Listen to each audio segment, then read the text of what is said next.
beatsbysv.com.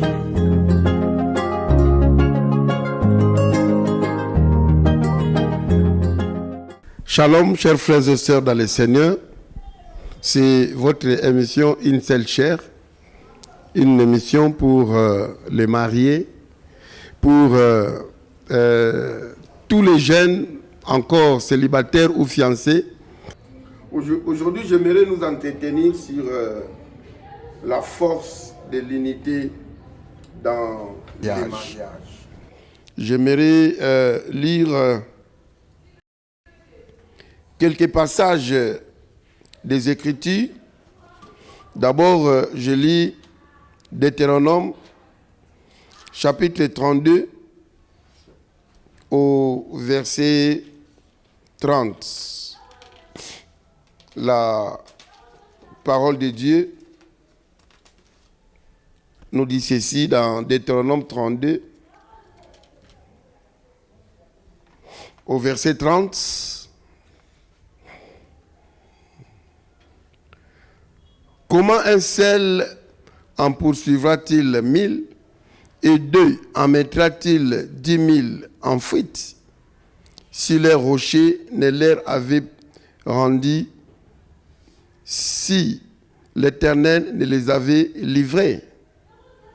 Question qui se pose. Ecclésiaste chapitre 4, je lis à partir du 9e verset. La parole de Dieu dit ceci. Deux valent mieux qu'un, parce qu'ils retirent un bon salaire de leur travail. Car s'il tombe, l'un relève son compagnon. Mais malheur à celui qui est seul et qui tombe sans avoir un second pour les relever. De même, si deux couchent ensemble, ils auront chaud. Mais celui qui est seul, comment aura-t-il chaud? Et si quelqu'un est plus fort qu'un seul, les deux peuvent lui résister. Et la corde à 3 fils ne se rompt pas facilement. Bien-aimés, la Bible dit dans Genèse chapitre 2, verset 24, que l'homme quittera son père et sa mère, s'attachera à sa femme et les deux deviendront une seule chair.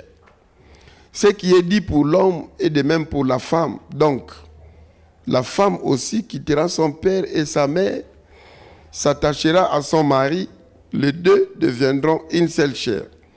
Le dénominateur commun, que ce soit pour l'homme qui quitte, que ce soit pour la femme qui quitte, les deux deviennent un. Une seule chair. Donc, lorsqu'il conjugue des efforts, il constitue une unité qui est très, très forte. Bien aimé, la conjugaison de cette unité, le fait qu'on les appelle des conjoints, donc les deux sont maintenant conjointement liés. Ils font une certaine homogénéité. On ne voit plus seulement l'homme, on ne voit plus seulement la femme. Mais quand on dit une seule chair, c'est-à-dire l'homme ne fait plus rien sans la femme et la femme ne fait plus rien sans l'homme. Et l'homme est concerné pour tout ce qui arrive à la femme est concernée aussi pour tout ce qui arrive à l'homme. L'homme et la femme réussissent ensemble ou ils échouent ensemble. Donc, on n'a pas dit que non, c'est seulement la réussite de l'homme ou la défaite de l'homme. Tous, ils réussissent ensemble, tous, ils échouent ensemble. Ils auront des enfants ensemble. Ils vont habiter dans le même toit, dormir dans un même lit. Et l'argent de la femme, c'est pour l'homme. L'argent de l'homme, c'est pour la femme. La famille de la femme, c'est aussi la famille de l'homme. La famille de l'homme, c'est aussi la famille de la femme. Donc, les deux deviennent une seule chair. Le papa de l'autre, c'est ton père, c'est son père. et la maman de l'autre, c'est son père aussi. Donc, ils deviennent un. Alors, lorsqu'ils sont unis, bien-aimés, la Bible dit qu'ils feront la force.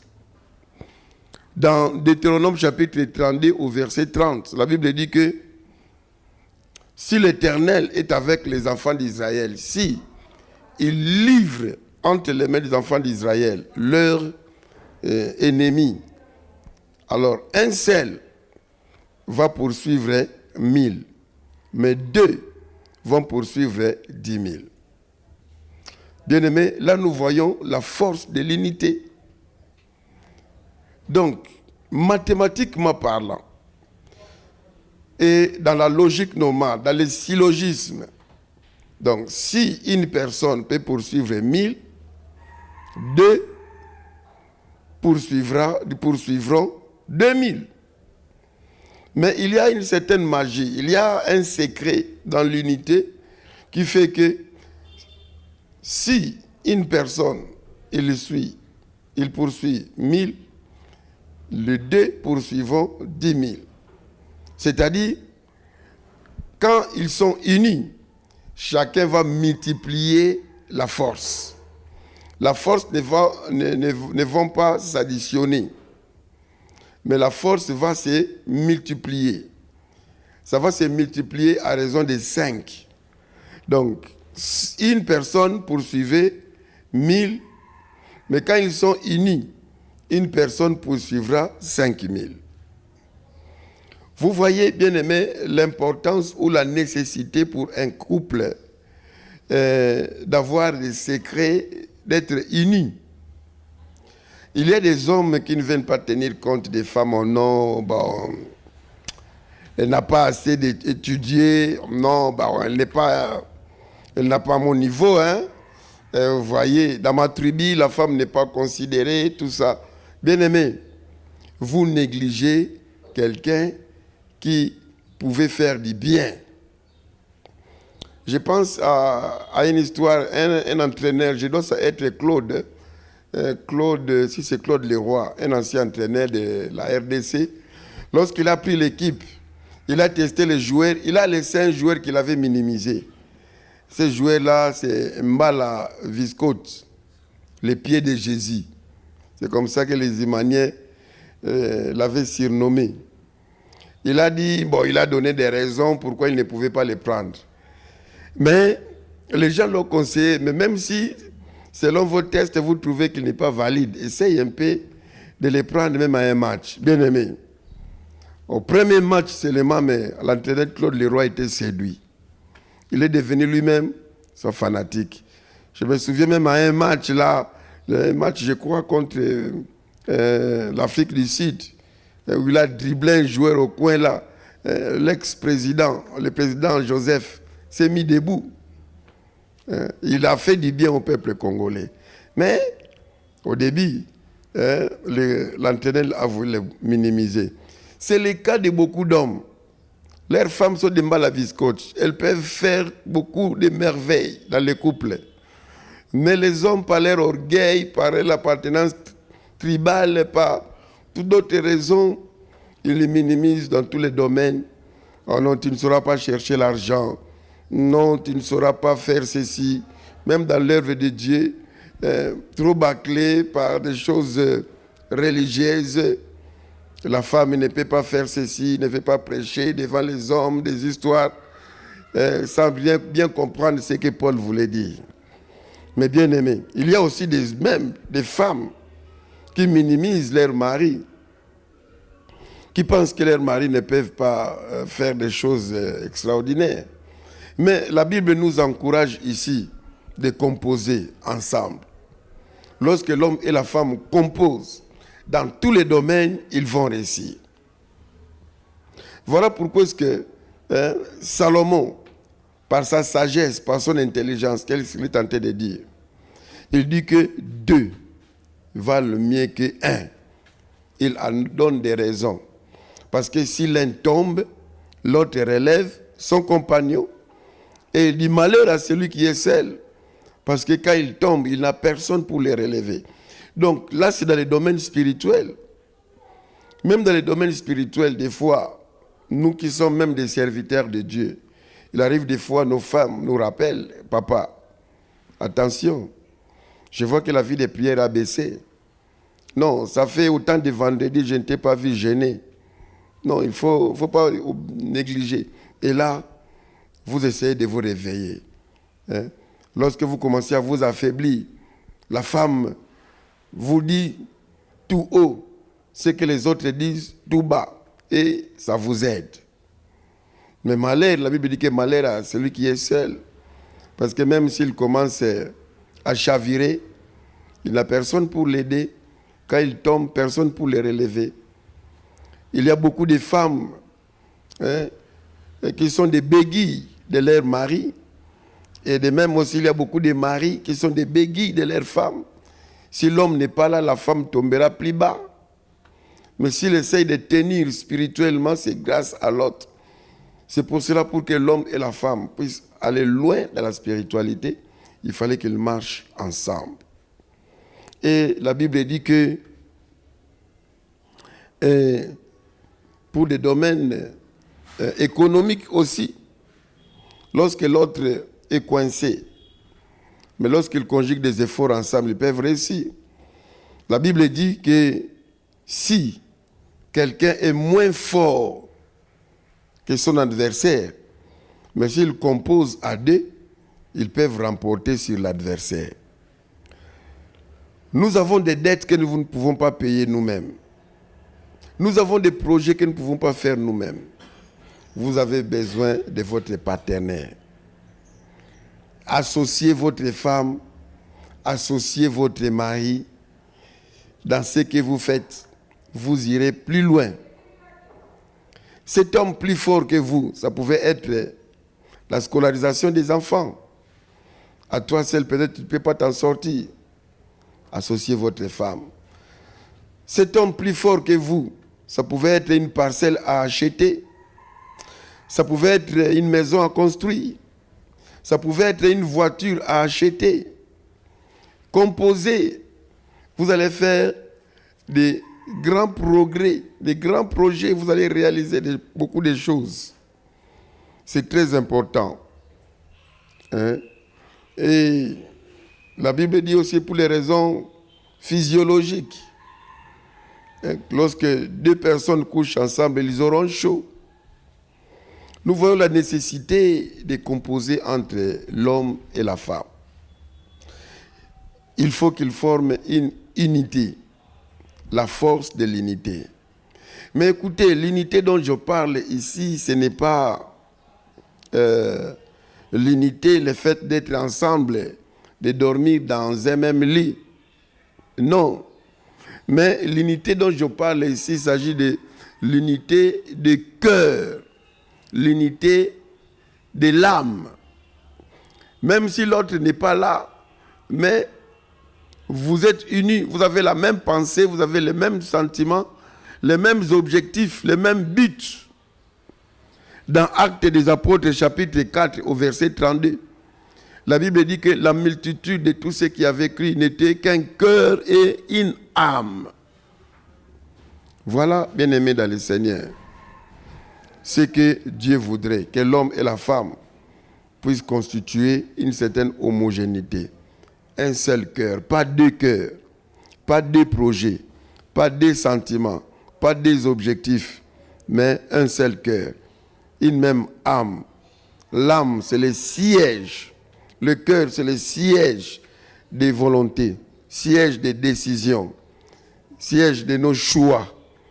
Alors, si vous composez comme cela, bien-aimés, vous ferez beaucoup plus de grandes choses que si vous travaillez en ordre dispersé. Si la femme fait des choses selon elle, l'homme selon lui, bien-aimés, vous n'irez pas loin et vous ne ferez pas grand-chose. Ensemble, faites une seule œuvre. Faites de votre famille une œuvre, une seule œuvre. L'homme, mettez toute votre intelligence là-bas, toute votre force là-bas, tout votre savoir là-bas. La femme également, mettez toute votre force, toute votre... Même si l'homme travaille à tel endroit, la femme peut-être est commerçante et tout ça, même si l'homme, vous n'allez pas accompagner la femme là où il vend, mais avec les idées, vous pouvez être unis. Définissez-vous des stratégies. Quand l'un est bloqué, l'autre peut décanter la situation. Nous avons connu des choses terribles dans notre couple. Ça, c'est un témoignage que je partage avec vous tous qui allez suivre cette image. À un moment, j'ai fait un accident mortel. J'ai tamponné quelqu'un qui est mort. Et c'était une période où je n'avais presque rien. Mais pour dédommager la famille, évidemment, on avait payé l'assurance, mais vous savez, avec nos sociétés d'assurance ici, il y a à boire et à manger. Hein. Mais nous avons dédommagé la famille grâce à l'argent de mon épouse. Je peux dire que c'est mon épouse qui a tout payé. Même pour les funérailles, on nous avait demandé de donner, je crois, $2000, si je ne me trompe pas, pour les funérailles. C'est madame qui avait donné. Donc, elle avait dépensé plus ou moins $7000. Et moi, je n'avais donné aucun rond pour résoudre ces problèmes. Ça comptait à d'autres choses. Mais il est arrivé un moment comme ça, madame, vous savez, avec le commerce, elle avait des dettes avec 3 banques différentes. Et c'était une période où ses affaires étaient bloquées. Elle n'avait plus rien à payer. Elle devait avoir des problèmes avec 3 différentes banques. Mais c'était la période où le Seigneur m'a béni. Il a mis la main sur moi. Et c'est moi qui ai payé toutes ces dettes-là des 3 banques. Donc vous voyez comment est-ce qu'elle m'a aidé et comment est-ce que moi je l'ai aidé.